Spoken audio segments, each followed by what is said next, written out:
ফাযকুরুনি আযকুরুকুম ওয়াশকুরুলি ওয়ালা তাকফুরুন। আমাকে আগে স্মরণ করো, তারপর আমি তোমাদেরকে স্মরণ করব। ঠেকাটা আপনার আর আমার, ঠেকাটা আল্লাহর নয়। যার কারণে আল্লাহ পাক বান্দাকে জানায় দেয়, হে বান্দার, তুমি আমাকে ডাক দাও। কেমনে ডাকবা বলো? যদি একবার ডাকো 10 বার সাড়া দিব। 1 বিঘা আগাও 1 হাত আগাবো, 1 হাত যদি আগাও 10 হাত আগাবো। আল্লাহ পাক রব্বুল আলামিনের দিকে বান্দা একটু আগায়, আল্লাহ পরিপূর্ণটা আগায়। কোন বান্দা জমিনের মধ্যে আল্লাহকে 1000 মানুষের সামনে ডাক দেয়, আমার আল্লাহ আসমানের হাজার হাজার ফেরেশতার সামনে বান্দার জিকির আদায় করে। এ ভাইরা আমার, এই কারণে বান্দা গুনাহগার, এটাই তো স্বাভাবিক। গুনাহ করবে মুমিন, আমার আল্লাহ পাক রব্বুল আলামিন ক্ষমা করার জন্য বান্দার জন্য অপেক্ষমান। যার কারণে আল্লাহ পাক বান্দাকে আসমানে এসে ডাক দেয়, আলামিন মুস্তাগফির। এমন কোন চানেওয়ালা আছো? চাও, বলো চাও, আমি আল্লাহ তোমাকে দেওয়ার জন্য হাজির। আল্লাহ পাক রব্বুল আলামিনকে বান্দা যদি ডাকার মতো ডাকে, আমার মাওলা শুনে। এই জন্য নবী করিম সাল্লাল্লাহু আলাইহি ওয়াসাল্লাম হাদিসের মধ্যে বর্ণনা করে, কোন ইমানদার বান্দা যখন একবার বলবে আস্তাগফিরুল্লাহ রাব্বি মিন কুল্লি যামবি ওয়া আতুবু ইলাইহি, আমার পয়গম্বর বলে এতটুকুন শব্দ যদি কোন ইমানদার বান্দা তার জবান দিয়া বলে, আল্লাহ পাক রব্বুল আলামিন ওই বান্দার গুনাহ যদি সমুদ্রের ফেনা পরিমাণ সমান হয়, আল্লাহ পাক ক্ষমা করে দেয়। সুবহানাল্লাহ, জোরে বলেন আওয়াজ দেন। এ ভাইরা আমার, আমার আল্লাহ পাক রব্বুল আলামিন বান্দা যদি ক্ষমা চায়, মাফ তো করেই। কখনো কখনো বান্দার চোখের পানি বের হয়ে নিচে পড়ার আগে আল্লাহ পাক বান্দারে ক্ষমা করে দেয়। এ মুসলমান নবীর উম্মত, হাদিস শরীফের ঘটনা থেকে আমরা যদি জানতে পারি, বলেন তো দেখি, সারা দুনিয়ার মধ্যে আদম থেকে নিয়ে মুহাম্মদ পর্যন্ত যত নবী আসছে, সব নবীদের উম্মতের মধ্য থেকে আল্লাহ পাক সবচাইতে দামি উম্মত বানাইছেন উম্মতে মুহাম্মাদীকে, ঠিক কিনা? আপনার আমার সম্মান এত বেশি, যার কারণে আল্লাহর হাবিব বলেন, এত বেশি জমিনের থেকে বিদায় হওয়ার পর সব নবীর উম্মতদের মধ্যে আল্লাহ পাক রব্বুল আলামিন সবার আগে যে উম্মতকে জান্নাতে দিবে তারাই হলো আখির নবীর উম্মত। সুবহানাল্লাহ। আমাদের আগে কেউ যাবে না, জান্নাত খুলবে, ঢুকবো আমরা। আল্লাহ পাক এত সম্মানিত বানাইলেন, যেখানে আপনাকে আমাকে আল্লাহ পাক এত সম্মানিত করলেন, সেখানে অন্য সব নবীরা ফেল, নবীর উম্মতরা ফেল, আমাদের নবী আর আমরাই হলাম সবার আগে। সুবহানাল্লাহ। আল্লাহর হাবিব সাল্লাল্লাহু আলাইহি ওয়াসাল্লাম হাদিসের মধ্যে ঘটনা বর্ণনা করেন। নবী করিম সাল্লাল্লাহু আলাইহি ওয়াসাল্লাম বলেন, আগের কালের বনি ইসরাইলের জামানার ঘটনা। একজন লোক ছিল গুনাহগার, এত বড় সন্ত্রাস, প্রতিনিয়ত খালি মানুষকে খুন করতো, যাকেই পাইতো তাকেই খুন করতো। এখানে এমন কেউ আছেন যে খুন করছেন? হ্যাঁ, থাকলেও বলবে না। বলবে? থাকলেও বলবে না। কিন্তু রাজনৈতিক কন্দলে ঠিকই একটা একটা পিটাইছে, পিটাইছে না? খুন করে নেওয়ালা লোক অনেক আছে। এই লোক আজীব লোক, সে একটা না দুইটা না, 99টা খুন করছে। কয়টা? 99টা। আচ্ছা কোন দেখি যে এই লোক 99টা খুন করছে, এটা কয়বার মিনিমাম ফাঁসি দেওয়া দরকার ছিল? 99 বার। তা 99 বার ফাঁসি দেওয়ার আসামি। হঠাৎ করে মাথার মধ্যে আসছে, মালিক এত অন্যায় করলাম, এত গুনাহ করলাম, আল্লাহ মেহেরবানি করে আমারে মাফ করে দিও। একটু ইহসাস আসছে ভিতরে। আল্লাহর বান্দাটা গেছে একটা আবেদের কাছে। আবেদ বুঝেন নিয়ে ইবাদত করে যারা, আবেদ, আলেম না আবেদ। মনে রাখবেন, ইলম ছাড়া আবেদের দাম নাই। আল্লাহর হাবিব সাল্লাল্লাহু আলাইহি ওয়াসাল্লাম বলেন, এ মুসলমান যত আবেদ হোক না কেন, 1000 আবেদের চাইতে একজন আলেম আল্লাহর দরবারে অনেক দামি। সুবহানাল্লাহ। আবেদের কাছে গেছে, যে বলে, ভাই আমি তো খুন করছি ভাই 99টা, এখন মনে চাইতেছে একটু আল্লাহর কাছে মাফ টাফ চাই। আল্লাহ কি মাফ টাফ করবেনি আমারে?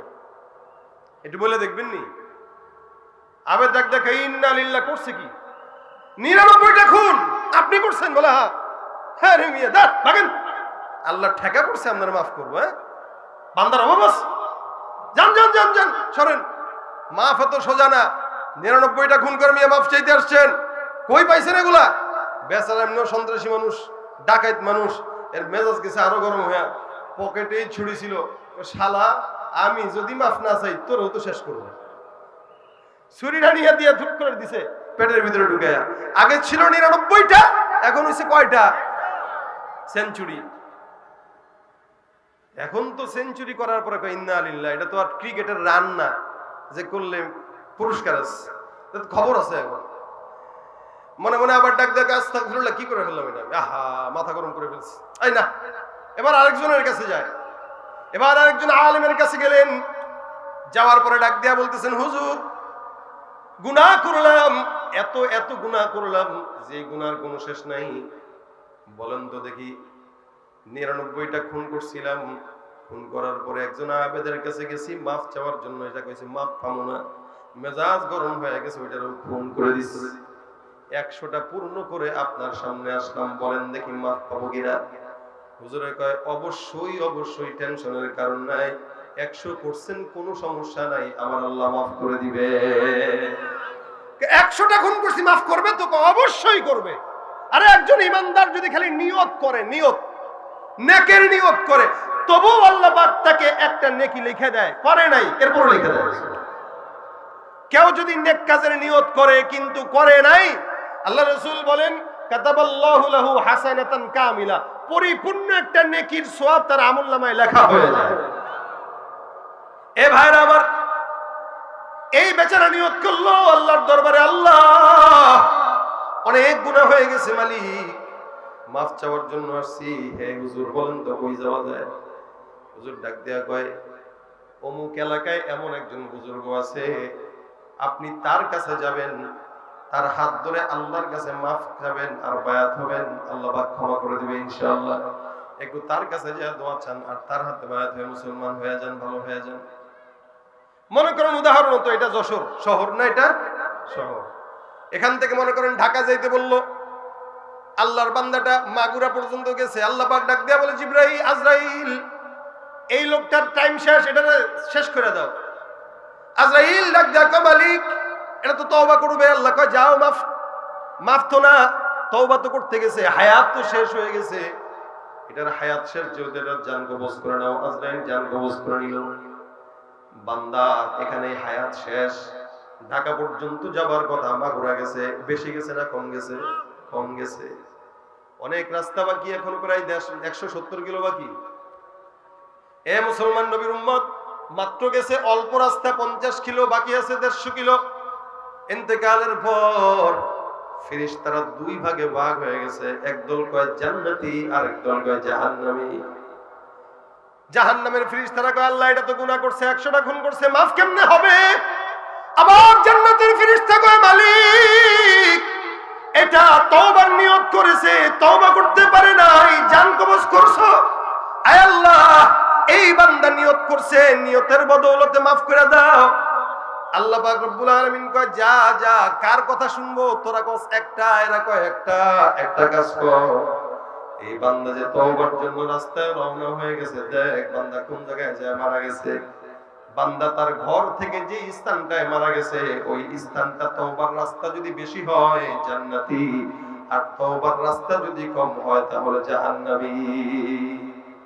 যাও মাপা শুরু করো। আল্লাহ পাকের আদেশে ফেরেশতারা রাস্তা মাপা শুরু করে দিল। ফেরেশতারা মাপা শুরু করলো এদিক দিয়ে। আচ্ছা বলেন তো জমিনটা কার? আমার আল্লাহ পাক রব্বুল আলামিন জমিনকে আদেশ দেয়, জমিন যে আমি আল্লাহ পাক রব্বুল আলামিন আদেশ করলাম, যেই বান্দাটা বাসার থেকে তওবার দরজা পর্যন্ত রওনা হয়ে গেছে, বান্দার রাস্তা যে কম আমি আল্লাহ জানি, কিন্তু আদেশ করলাম যাও জমিন, আমি আল্লাহর আদেশে তুমি তওবার রাস্তা পর্যন্ত লম্বা হয়ে যাও। দয়া করছেন কে? এদিক দিয়া জমিনকে আদেশ দেয়া বললো জমিন লম্বা হয়ে যাও। ফেরেশতারা মাপা শুরু করে দিল, 1 হাত 2 হাত 3 হাত করে করে তাকায় দেখে বান্দা বাসার থেকে তওবার দিকে রওনা হয়ে গেছে। বান্দার বাসার থেকে তওবার রাস্তাটা আল্লাহর আদেশে লম্বা হয়ে গেল। আমার আল্লাহ পাক ডাক দেয়া বলে যাও বান্দার জন্য আমি আল্লাহ জান্নাত লিখে দিলাম। এমন একজন বান্দা, যেই বান্দাটা 100টা খুন করলো, 100 খুন করার পর মালিক যদি তাকে মাফ করতে পারে, তাও বনি ইসরাইলের বান্দা, আপনার মতো আমার মতো গুনাহগার বান্দাকে আমার আল্লাহ ক্ষমা করতে পারে কি পারে না? সরকার চাওয়া লাগবে না? কথা কয় না, লাগবে কিনা?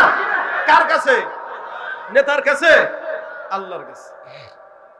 এই জন্য আমার আল্লাহ পাক ডাক দিয়া বলেন, ফাকুল তুস্তাগফিরু রাব্বাকুম ইন্নাহু কানা গফফারা। হে বান্দা, আমি বললাম তোমরা তোমাদের রবের কাছে ইস্তিগফার করো। ইস্তিগফার মানে আল্লাহর কাছে মাফ চাওয়া, ক্ষমা চাওয়া। একটু শব্দ একটা আছে, রাসূল সাল্লাল্লাহু আলাইহি ওয়াসাল্লাম হাদিসে শিখিয়ে দিয়েছেন, আস্তাগফিরুল্লাহ। কি এতটুকু না, বেশি দরকার নেই। কেউ যদি আস্তাগফিরুল্লাহ বলে, আমার আল্লাহ পাক রব্বুল আলামিন তাকে মাফ করে দেন। এ মুসলমান, আল্লাহ পাক রব্বুল আলামিনের এক বান্দা হাসান আল বসরি, অনেক বড় একজন বুজুর্গ মানুষ। উনি একবার মজলিসের মধ্যে বসা, আমি যেমন আপনাদের সামনে বসা, মজলিসের মধ্যে বসে আছেন। দূর থেকে একজন বান্দা আসলেন, ডাক দেয়া বলেন, হুজুর আমি অনেক গুনাহগার, গুনাহ করতে করতে পাহাড় সমান গুনাহ হয়ে গেছে, আমি জানি না মাফ পাবো কিনা। এমন একটা ছোট্ট আমল শিখায় দেন যে আমলের কারণে আল্লাহ আমাকে ক্ষমা করে দিবেন।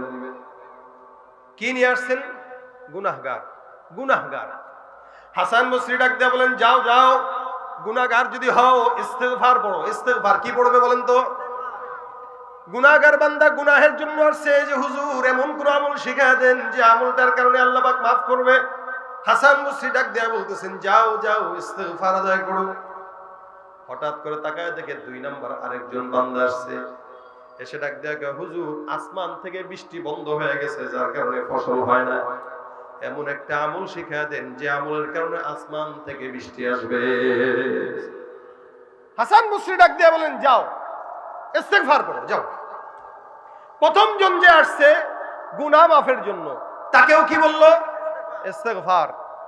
দ্বিতীয় যে আসছে আসমান থেকে বৃষ্টি নাই, তাকে কি বলছে? ইস্তিগফার।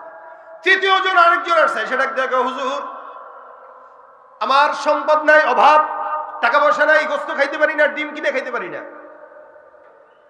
সেদিন একজন দোকানদার বলতেছে, হুজুর ভালো কথা, আগে মানে কি বলে চান্দা দিতাম দিনে 200 টাকা, এখন তো বরকত হয়েছে, এখন 300 টাকা।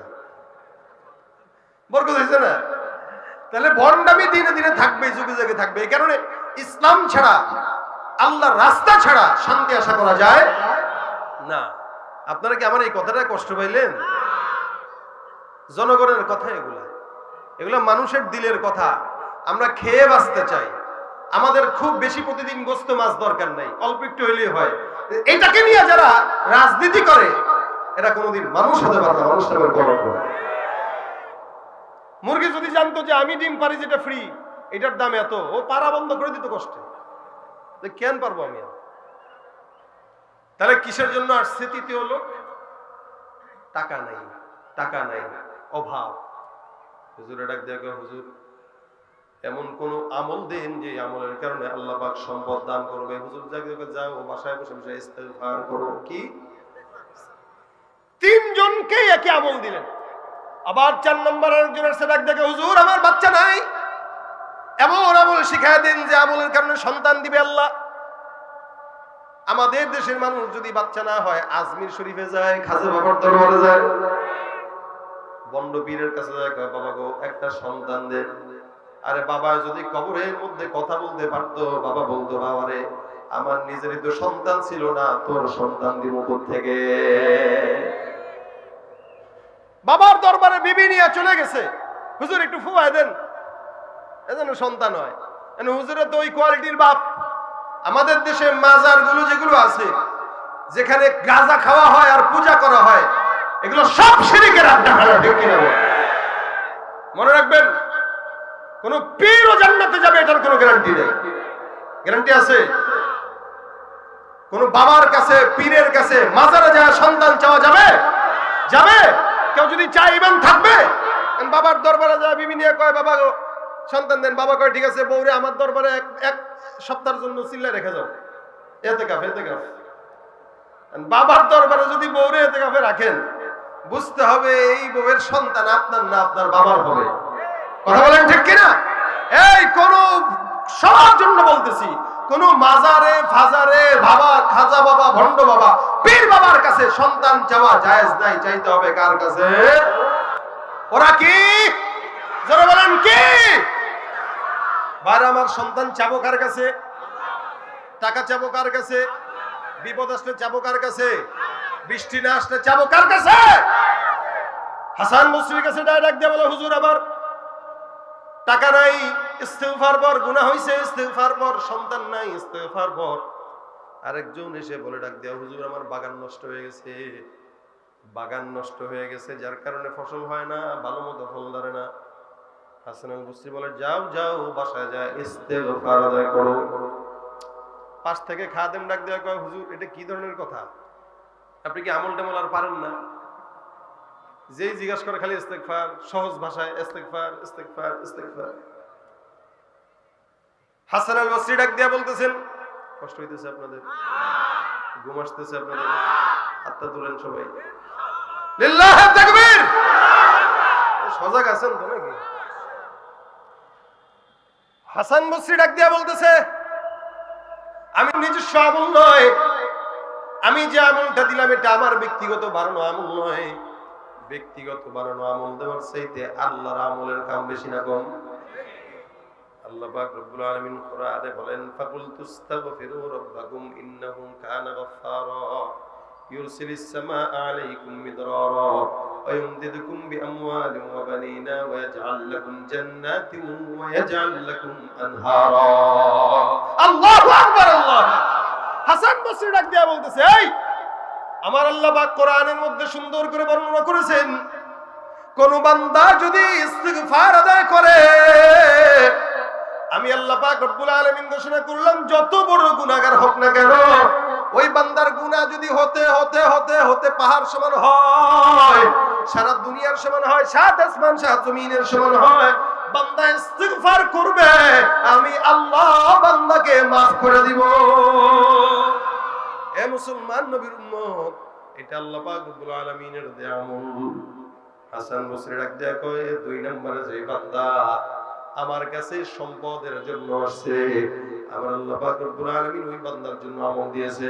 যেই বান্দাটার বৃষ্টি নাই, আল্লাহর কাছে বলেছেন, আমার আল্লাহ পাক রব্বুল আলামিন বলেন, ইউরসিলিস সামাআ আলাইকুম মিদরারা। এ মুসলমান, কোন বান্দা যদি ইস্তিগফার পড়ে, আল্লাহ পাক রব্বুল আলামিন ওই বান্দার জন্য আসমান থেকে বৃষ্টির ফয়সালা করে দিবে। আমল কি দিবেন কে? দামি না কম? অনেক দাম না? এক নম্বরে কি বলে, গুনাহগার হয়ে গেছে, ইস্তেগফার করো, মাফ হয়ে যাবে। দুই নম্বরে আল্লাহ পাক আসমান থেকে বৃষ্টি দিবে। তিন নম্বরে যে লোক আসছিল টাকা নাই, ওই লোকরে কেন বলছি? আল্লাহ পাক বলেন, ইউমদিদুকুম বিআমওয়াল, সম্পদ নাই, আল্লাহর কাছে ইস্তেগফারের আমল করো, আমার আল্লাহ নিজ গুণে বান্দার রিজিকের ফয়সালা করে দিবে। দান দাবি না কইরা ইস্তেগফার করেন, টাকা দিবে আল্লাহ। ওই অযথা আরেকজনের পকেট মারে, এর পকেটে চুরি করে, ওর দোকান চুরি করে, মানে বড় লোক হয়ে যাবে, আজীবন চোরই থাকে, বড় লোক হইতে পারে না। আর আমাদের দেশে তো 2 টাকার পকেট মারলে পাইলে থতনা ফাড়ায় ফেলেন মারতে মারতে, ঠিক না? খালি যদি কোনো মতে যশোরের নিউ মার্কেটে কোনো একটা চোর ধরা পড়ছে, কি চুরি করছে, ভাই কোন না পকেটে হাত দিছে, নিচে নি, না আল্লাহ বাঁচাইছে, টের পাইছে, তাদের মারেন কে? চোর পাইছি মারবো না? তা এই চোরে মারস, যেই চোর কোটি কোটি টাকা খরচ, কোটি কোটি টাকা আমার দেশ থেকে পাচার করে সিঙ্গাপুরে বাড়ি করে, ওই চোরকে সালাম দাও কোন যুক্তিতে, ঠিক কিনা? ধরে সমাজের এই সমস্ত চোরকে যদি মারতেন, তাহলে একটা চোরও বাংলাদেশে থাকতো না। এক চোরে মারে, আর এটা যে শিক্ষিত চোর, এই কারণে। মিয়া, সবার জন্য বলছি, টাকার অভাব, ইস্তেগফার করেন, সম্পদ দেনওয়ালা আল্লাহ, টাকা দিবে আল্লাহ। এরপরে 4 নম্বরে যে আসছে, সেখানে আসছে সন্তান নাই। আল্লাহ পাক বলেছেন, ওয়ায়ুমদিদুকুম বিআমওয়ালি ওয়া বানিন, কারো যদি সম্পদ না থাকে, সন্তানও না থাকে, সন্তানও দেনওয়ালা আল্লাহ। আমার আল্লাহ পাক রব্বুল আলামিন ইস্তিগফারের বদৌলতে বান্দাকে সন্তান দান করবেন। সুবহানাল্লাহ। আবার যে বান্দাটা বলেছিল আমার জান্নাত নষ্ট হয়ে গেছে, বাগান নষ্ট হয়ে গেছে, আল্লাহ পাক রব্বুল আলামিন বলেন, ওই বান্দার জন্য আমি আল্লাহ বললাম, ওয়া জাআল লাকুম জান্নাতিন ওয়া জাআল লাকুম আনহারা, ওই বান্দা যদি ইস্তেগফার বেশি বেশি করে, আমি আল্লাহ পাক রব্বুল আলামিন তার জন্য সুন্দর সুষম জান্নাতের ব্যবস্থা করে দিব। সুবহানাল্লাহ। এ ভাইরা আমার, এই জন্য দুনিয়ার জমিনে আল্লাহর মতো দামি মহাব্বতের মালিক আর কেউ নাই। সুতরাং যতই বিপদে পড়েন না কেন, গুনাহ থেকে শুরু করে যত বিপদ আছে, মুসিবত আছে, নবী করিম সাল্লাল্লাহু আলাইহি সাল্লাম বলেন, কেউ যদি মহা মুসিবতের মধ্যে পড়ে, আমাদের দেশে মামলা মুকদ্দমার ভয় আছে, মামলা মুকদ্দমা আছে, আমাদের দেশে অনেক বড় পেরেশানি আছে, ব্যবসা করতে পারে না, এদিক দিয়া সমস্যা, ওদিক দিয়া চান্দাবাজি, এই যে পেরেশানি, রাসূল বলেন, মান লাজিমাল ইস্তিগফার জাআলাল্লাহু লাহু মিন কুল্লি হামিন ফারজা। কোন ইমানদার বান্দা যদি জবানের মধ্যে ইস্তিগফার আদায় করে নেয়, যত বড় পেরেশানি দুশ্চিন্তা হোক না কেন, আমার আল্লাহ তাকে দুশ্চিন্তা মুক্ত দান করবেন। সুবহানাল্লাহ। পেরেশান হয়ে গেছেন, ইস্তিগফার পড়েন। রাসূল সাল্লাল্লাহু আলাইহি ওয়াসাল্লাম বলেন, যতই কঠিন কাজ হোক না কেন, চাকরি দিতে যাইতেছেন, ইন্টারভিউ দিতে যাইতেছেন, বাবার কাছ থেকে কলম পড়ে না নিয়ে ইস্তিগফার পড়েন। আল্লাহ পাক রব্বুল আলামিনের হাবিব বলেন, যতই বড় কঠিন রাস্তা হোক না কেন, আল্লাহ পাক রাস্তা সহজ করে দিবেন। সুবহানাল্লাহ। শুধু তাই নয়, রিজিকের অভাব যদি থাকে, ওয়ারযুকুহু মিন হাইতু লা ইয়াহতাসিব, এমন জায়গা থেকে রিজিকের ব্যবস্থা করে দিবে আল্লাহ পাক রব্বুল আলামিন, এমন জায়গা থেকে কল্যাণের ব্যবস্থা করবে, রিজিকের ব্যবস্থা করবে। রাসূল বলেন, বান্দা কোনদিন কল্পনা করতে পারবে না। হায়, আমল একটাই, কিন্তু সমস্যা অনেক। বাচ্চা নাই, বিবি নাই, হ্যান নাই, তেন নাই, ঝামেলা আর ঝামেলা। আল্লাহ বলেন, আমল একটা, একদম সহজ, গালও ব্যথা হবে না, মুখও ব্যথা হবে না, টেনশনও লাগবে না, টাকাও খরচ হবে না, কষ্টও হবে না, আমল ছোট্ট। আস্তাগফিরুল্লাহ। কি নিজে পড়বেন, অন্যকে পড়াবেন, এটা হলো। আবার কেউ কেউ বলেন, ইস্তিগফার যদি কেউ বান্দা পড়ে, কোনো বান্দা পড়ে, আল্লাহ পাক রব্বুল আলামিন ওই বান্দাটাকে মুস্তাজাবুদ দাওয়া বানায় দিবেন। সুবহানাল্লাহ। মুস্তাজাবুদ দাওয়া, মুস্তাজাবুদ দাওয়া বুঝেন তো আপনারা? এটা হলো আল্লাহর কাছে যেই দোয়াই কবুল চাবেন, ওই দোয়াই আল্লাহ পাক কবুল করে নেবেন। এটাকে মুস্তাজাবুদ দাওয়া বলা। যা চাবেন তাই আল্লাহ পাক কবুল করে নেবেন। ইমাম আহমদ ইবনে হাম্বল রাহমাতুল্লাহ আলাইহি অনেক বিশাল বড় একজন ইমাম, 4 ইমামের অন্যতম ইমাম। ইমাম আহমদ ইবনে হাম্বল রাহমাতুল্লাহ আলাইহি একদিন কোন একটা জায়গা দিয়ে হেঁটে যায়, এশারের নামাজ হইল, নামাজ আদায় করলেন, নামাজ আদায়ের পর মসজিদে থাকবেন, মসজিদে ঘুমানোর জন্য তৈয়ার হইতেছেন। খাদেম ডাক দেয়া বলে, কে? বলে, আমি একজন মুসাফির। না না, মসজিদের মধ্যে থাকা যাবে না। আমাদের দেশে কিছু ভাইরা আছে, তাবলীগ জামাত যদি মসজিদে যায় দেখবেন বের করে দিতে যায়, পছন্দ করে না। মসজিদে সারাদিন মসজিদে অন্যরা গাঁজা করে এসে শুয়ে ঘুমায়, এটা কিছু হয় না। আর বাংলাদেশের জাতীয় মসজিদ হলো সবচেয়ে বেশি অবহেলিত, বাইতুল মুকাররম সবচেয়ে বেশি অবহেলিত। যত বাইতুল মুকাররম আর পল্টনের গাঁজাখোর আছে, সারাদিন মসজিদের ভিতরে নামাজ করার জন্য মসজিদে থাকে। কিন্তু আপনি একটু যে সুন্দর করে বসবেন, তেলাওয়াত করবেন, উঠাই দিবেন। এই হলো আমাদের দেশের মসজিদ। মসজিদ উন্মুক্ত করা দরকার সবার জন্য, 24 ঘন্টা খোলা থাকবে। কারণ একজন আল্লাহর বান্দা পেরেশানিতে থাকবে, মসজিদে যাবে যাতে তার দিল শান্তি হয়ে যায়, এটা উচিত ছিল। আচ্ছা, আপনারা সত্যি করে বলেন, মসজিদে গেলে দিলে শান্তি লাগে কিনা? যত বড় গুনাহগার হোক। ইমাম আহমদ ইবনে হাম্বল মসজিদে থাকবেন, মুয়াজ্জিন থাকতে দেয় না, খাদেম থাকতে দেয় না। উনি রওনা হয়ে গেছেন রাতের বেলা, শীতের রাত, হেঁটে হেঁটে হেঁটে হেঁটে সামনের দিকে আগায়।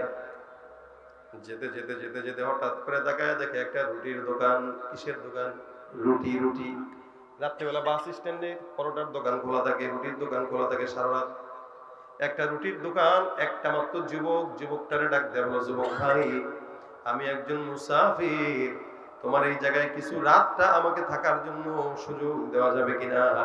যুবক ডাক দিয়া বলে, আপনি অবশ্যই আমার জায়গায় এখানে থাকবেন, যেমন চাই করেন, নাস্তাও লাগলে খান, কোনো আপত্তি নাই। যুবক ওনাকে জায়গা দিয়ে দিল।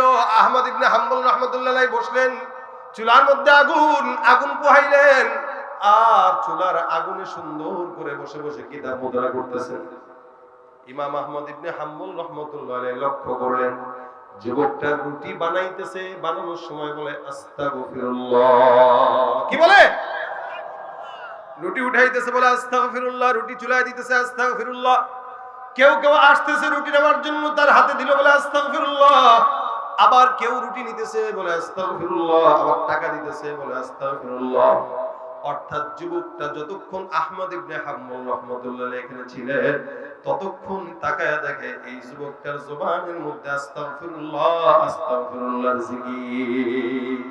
ইমাম আহমদ ইবনে হাম্বল মনে মনে ভাবে, কি রে, এত বড় বুজুর্গ, এত বড় বুজুর্গ, একটা রুটিওয়ালা, এতক্ষণ ধরে আমি এখানে আছি, তার জবানে একটা শব্দ ছাড়া কোনো শব্দ আমি শুনতে পাচ্ছি না, এই যুবকটা কে রে? আহমদ ইবনে হাম্বল রাহমাতুল্লাহ আলাইহি ডাক দিয়া কয়, এ যুবক, তুমি কে? যুবক ডাক দিয়া বলতেছে, হুজুর, আমি একজন সাধারণ মানুষ। এত বারবার তুমি ইস্তিগফার কেন পড়ো? বলে ইস্তিগফার করার কারণ হলো, ইস্তিগফারের কারণেই আল্লাহ পাক রব্বুল আলামিন আমার মতো নালায়েক বান্দাকে মুস্তাজাবুদ দাওয়া বানিয়ে দিয়েছে। আমি এই আমলটা করে মুস্তাজাবুদ দাওয়া হইছি। আসলেই সত্যিই? বলে হ্যাঁ। কিভাবে বুঝলা? আমি আমার এই জীবনে যত দোয়া করেছি এমন কোন দোয়া নাই যেটা আল্লাহ কবুল করে না। আমি দোয়া করলে আল্লাহ কবুল করে নেয়। আমি বলছি আল্লাহ এটা দাও দিয়ে দিছে, আমি বলছি ওইটা দাও দিয়ে দিছে, এই জন্য এলাকার সব মানুষ আমার কাছে দোয়ার জন্য আসে। শুধুমাত্র আমল একটা, কোনটা? আস্তাগফিরুল্লাহ। তবে হ্যাঁ, আল্লাহ পাক রব্বুল আলামিন আমাকে মুস্তাজাবুদ দাওয়া বানাইছেন, সব সত্য, কিন্তু আমার সব দোয়া কবুল করলেও মালিক রব্বুল আলামিন আমার একটা দোয়া আজ পর্যন্ত কবুল করে নাই। আমি জানি না আমার এই দোয়াটা আল্লাহ মরণ পর্যন্ত কবুল করবে কি করবে না। ইমাম আহমদ ইবনে হাম্বল রাহমাতুল্লাহ আলাইহি বলেন, যুবক ভাই, তুমি যেই দোয়া আল্লাহর কাছে চেয়েছো, আল্লাহ পাক যেই দোয়াটা কবুল করে নাই, আল্লাহ পাক রব্বুল আলামিন ওই দোয়াটা আল্লাহর কাছে তুমি কি করছো আমাকে একটু শোনানো যাবে? তোমার মতো এমন একজন মুস্তাজাবুদ দাওয়া, সব দোয়া করেছো, আল্লাহ পাক রব্বুল আলামিন কবুল করছেন, কিন্তু এমন কোন দোয়া যেটা আল্লাহ কবুল করে নাই আমারে বলা যাবে কিনা? আহমদ ইবনে হাম্বল রাহমাতুল্লাহি আলাইহির কথা শোনার পর যুবক ডাক দিয়ে বলে, হ্যাঁ হ্যাঁ, আমি আল্লাহর দরবারে এতবার দোয়া করছি, আল্লাহ আমি জমিনের মধ্যে সব দোয়া করলাম, তুমি কবুল করলা, কিন্তু একটা দোয়া এখনো পর্যন্ত কবুল করো নাই। সেটা কি? আমি আমার মাওলার কাছে বলেছি, মালিক, এই জমিনের ভিতরে সবচেয়ে বড় বুজুর্গ আলেম দ্বীন ইমাম আহমদ ইবনে হাম্বলকে আমার নজরে একবার হলেও মরণের আগে দেখা দিয়ে দিও। আহমদ ইবনে হাম্বল ডাক দিয়া কয়, চোখের পানি ছেড়ে কেঁদে কেঁদে কেঁদে ডাক দিয়া বলে, যুবক রে, তুই কি জানোস তোকে আল্লাহ পাক কত পছন্দ করে, কত কবুল করে? তোর সব দোয়া আল্লাহ পাক রব্বুল আলামিন কবুল করেছেন, কিন্তু যেই দোয়াটা আল্লাহ পাক রব্বুল আলামিন তুই মনে করলি কবুল করে নাই, আল্লাহ পাক তোর এই দোয়াটা সবচাইতে উত্তম ভাবে সম্মানের সঙ্গে কবুল করেছেন, যার কারণে তোর দোকানের মধ্যে ইমাম আহমদ ইবনে হাম্বলকে কান ধরে নিয়ে বসায় দিছে। এ ভাইরা আমার, ইমাম আহমদ ইবনে হাম্বল যে এটাই যুবকটা জানে না, যার কারণে যুবক বুঝে নাই। যুবক ডাক দেখো, কি কি কি বললেন? আমার দোকানে তো আপনি ছাড়া কেউ নাই, আপনি কে? আহমদ ইবনে হাম্বল বলে, আমার নাম আহমদ ইবনে হাম্বল। যুবকটা আল্লাহ ওয়ালাকে জড়ায় ধরে ডাক দেখো, হুজুর, ইস্তিগফারের এত ফজিলত আমি নিজের চোখে দেখলাম, এর চাইতে বড় ফজিলত করোনা আমল আর আমি পাই না। এই জন্য ভাইরা আমার, ইস্তিগফার বহুত বড় ফজিলতপূর্ণ আমল, যেটা আমার আল্লাহ স্বয়ং দিয়েছেন। গুনাহ হয়ে গেছে তো পড়েন, বিপদে পড়েছেন তো পড়েন। আল্লাহ পাক আপনার সব মনের আশা পূরণ করার জন্য একটা আমলই যথেষ্ট। হাতের কাজ আছে, পায়ের কাজ আছে, জবানের কোনো কাজ নাই। জবানের একটা মাত্র কাজ বানায় রাখবেন, আস্তাগফিরুল্লাহ আস্তাগফিরুল্লাহ আস্তাগফিরুল্লাহ আস্তাগফিরুল্লাহ আস্তাগফিরুল্লাহ। বলেন তো, পড়তে কি গালে ব্যথা করে কিনা? হ্যাঁ, জিভে ব্যথা হয়। আচ্ছা বলেন তো, মাথার ব্যথা হয় কিনা? কপালের ব্যথা হয় কিনা? কানের ব্যথা হয় কিনা? কানের ব্যথা হয় না? কান ব্যথা হয় না? কথা বুঝেন নাই। কান কি ব্যথা করে কিনা? এমনি মাথা ব্যথা করে কিনা? পেটও ব্যথা করে কিনা? সব অঙ্গ ব্যথা আছে, লেকিন জিহ্বা কোনোদিন ব্যথা হয় না। কারণ কি? জিহ্বা দিয়া বান্দা আল্লাহর নামের জিকির আদায় করে, ঠিক কিনা?